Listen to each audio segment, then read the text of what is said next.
Selamat datang di channel Sariputa Indonesia. Kali ini Sariputa akan membagikan sebuah kisah tentang Sasa Jataka. Kisah ini mengandung pesan mendalam yang bisa kita pelajari bersama. Yuk, kita simak ceritanya. 7 ekor ikan merah dan seterusnya.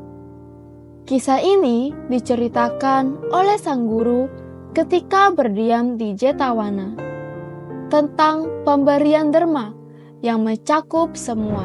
Pada suatu waktu di kota Sawathi, seorang dermawan kaya mengundang sang Buddha dan 500 bikhu ke rumahnya. Ia membangun pavilion, menyediakan tempat duduk yang nyaman dan menyajikan makanan lezat selama 7 hari penuh. Di hari terakhir, ia mempersembahkan segala keperluan mereka dengan hormat. Sebagai ucapan terima kasih, sang Buddha memuji kebaikan uposaka tersebut dan berkata bahwa bahkan orang bijak di masa lampau rela mengorbankan dirinya sendiri demi memberi derma kepada orang lain. Lalu, atas permintaan sang dermawan, sang Buddha pun menceritakan kisah masa lalunya. Dahulu kala, Bodhisatta terlahir sebagai seekor kelinci yang bijak, tinggal di hutan bersama 3 sahabatnya. Seekor berang-berang, serigala, dan kera. Setiap hari mereka mencari makan sendiri, lalu berkumpul pada sore hari. Kelinci, sebagai yang paling bijak, sering mengajarkan pentingnya berdana dan menjalankan latihan moral. Suatu hari, si kelinci menyadari bahwa esok adalah hari Uposatha, hari suci untuk berbuat kebajikan. Ia mengajak ketiga sahabatnya untuk menjalankan sila dan bertekad memberi makanan kepada siapapun yang datang meminta pada keesokan harinya. Keesokan paginya, berang-berang menemukan 7 ekor ikan yang dikubur oleh seorang nelayan di tepi sungai Gangga. Setelah memastikan tidak ada pemiliknya, ia membawa ikan-ikan itu ke sarangnya untuk dipersembahkan nanti. Serigala menemukan kadal, kendi dadi, dan alat pemanggang di pondok penjaga ladang. Setelah memastikan semuanya tak bertuan, ia juga membawanya pulang. Sementara itu, kera mengumpulkan buah mangga yang ranum dari hutan. Ketiganya berbaring di tempat masing-masing sambil menanti siapapun yang datang meminta makanan. Di sisi lain, kelinci menyadari ia tidak punya makanan sama sekali untuk didermakan. Maka, ia pun bertekad untuk memberikan daging tubuhnya sendiri kepada siapapun yang datang meminta. Kekuatan kebajikan kelinci ini mengguncangkan alam dewa. Dewa Saka, pemimpin para dewa, merasa tahtanya panas dan menyadari bahwa kelinci bijak sedang melakukan tindakan luar biasa. Ia pun turun ke bumi untuk menguji niat si kelinci dengan menyamar sebagai seorang Brahmana. Saka, dalam wujud Brahmana, lebih dulu mengunjungi berang-berang, serigala, dan kera. Ketiganya dengan senang hati menawarkan makanan yang mereka temukan. Saka lalu mendatangi kelinci. Ketika sang Brahmana meminta makanan, kelinci menyambutnya dengan gembira dan berkata bahwa ia akan mempersembahkan tubuhnya sendiri sebagai derma. Kelinci meminta sang Brahmana menyalakan api. Setelah itu, ia mengibaskan tubuhnya 3 kali agar tak ada serangga yang ikut terbakar. Lalu melompat ke dalam api dengan sukacita. Namun, karena kekuatan batinnya, api itu tidak membakarnya sama sekali.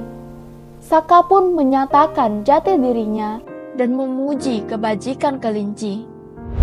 Saka mengabadikan wujud kelinci bijak itu dengan menggambarnya di bulan, agar dikenal sepanjang masa. Setelah itu, ia mengembalikan kelinci ke tempat tidurnya. Keempat sahabat itu hidup dalam damai dan kebajikan hingga akhirnya mereka menuai hasil perbuatan mereka. Sang Buddha menutup kisah ini dengan menjelaskan bahwa dirinya adalah kelinci dalam cerita tersebut. Dalam Sasa Jataka, solusi yang ditawarkan terhadap persoalan ketulusan dalam berdana bukanlah soal seberapa banyak atau seberapa mewah pemberian yang bisa kita berikan, melainkan sejauh mana kita rela mengorbankan apa yang paling berharga untuk kebaikan makhluk lain. Dalam kisah ini, kelinci menyadari bahwa dirinya tidak memiliki apa-apa untuk diberikan secara material. Tidak ada ikan, buah, atau makanan lainnya. Namun, alih-alih menyerah atau merasa tidak mampu berdana, ia memilih untuk menawarkan sesuatu yang jauh lebih mulia, tubuh dan hidupnya sendiri. Ini adalah solusi radikal, namun penuh makna terhadap dilema keterbatasan materi. Dalam konteks kehidupan sehari-hari, kisah ini mengajarkan bahwa bahkan saat kita merasa tak punya apa-apa, masih ada satu hal yang kita bisa berikan. Niat baik, waktu, perhatian, atau bahkan keberanian untuk berkorban demi orang lain. Solusi ini tidak datang dari luar, tapi dari dalam, dari keikhlasan hati dan keyakinan bahwa kebaikan tidak pernah sia-sia. Ini juga menunjukkan bahwa tindakan paling mulia bukan selalu tindakan besar atau spektakuler, tapi yang dilakukan dengan sepenuh hati dan tidak pamrih. Dewa Saka yang mewakili kekuatan kosmis menunjukkan bahwa pengorbanan sejati akan dikenali dan dihargai, bahkan oleh langit. Maka, solusi sejati terhadap masalah keterbatasan atau ketidakmampuan memberi adalah ubah cara pandangmu. Apapun yang kamu miliki, asal diberikan dengan tulus, akan menjadi kekuatan besar bagi dunia di sekitarmu. Pesan moral utama dari Sasa Jataka adalah bahwa nilai sejati dari berdana terletak pada keikhlasan, bukan pada bentuk atau jumlah pemberian itu sendiri. Kelinci bijak mesti tidak memiliki kekayaan duniawi, tetap memegang teguh niatnya untuk berbuat baik. Ia tidak merasa rendah diri atau gagal karena tidak memiliki makanan seperti teman-temannya. Sebaliknya, ia menegaskan bahwa jika ia tidak bisa memberi makanan, maka ia akan mempersembahkan dirinya sendiri demi memenuhi tekad moralnya untuk berdana. Tindakan ini merupakan simbol dari pengorbanan tertinggi, memberikan bukan hanya milik, tapi juga diri. Ini mengajarkan bahwa kebajikan sejati tidak datang dari kelimpahan, tapi dari ketulusan hati. Bahkan ketika semua orang melihat sesuatu dari sisi materi, kelinci mengajarkan bahwa niat untuk memberi bisa melampaui batasan fisik. Dunia modern yang sering terjebak dalam nilai-nilai materialisme bisa banyak belajar dari ini, bahwa ukuran keberhasilan atau kebaikan seseorang tidak bisa diukur dari banyaknya harta atau pemberian besar, tapi dari keikhlasan untuk peduli dan berbagi. Dan yang luar biasa, semesta tidak akan diam melihat ketulusan seperti itu.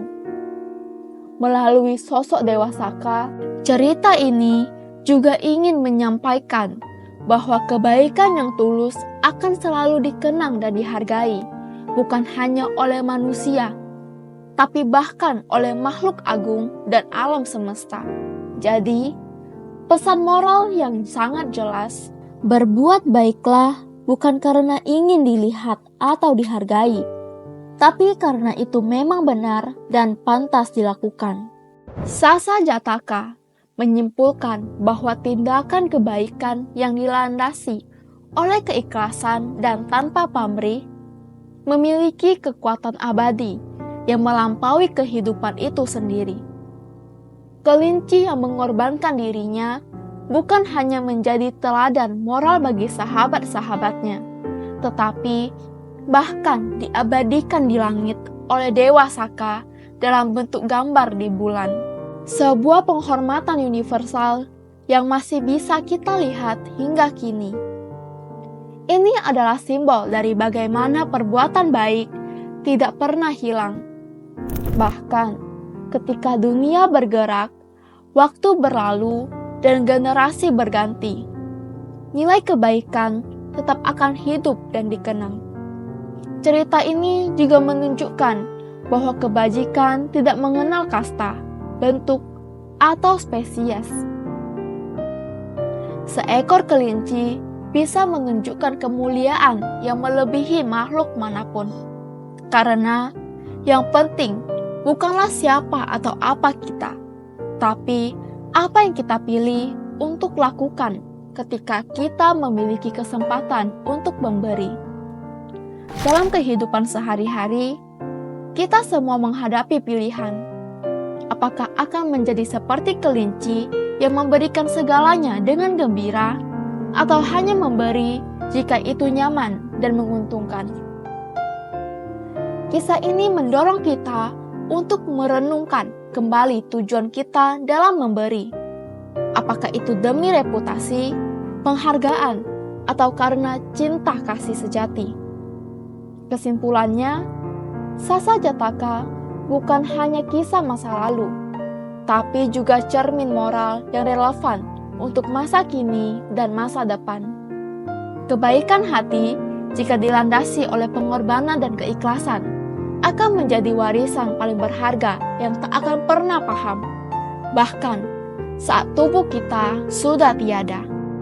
Terima kasih telah menonton video ini. Jangan lupa like, komen, share, dan subscribe video ini untuk mendukung perkembangan channel Sariputa Indonesia.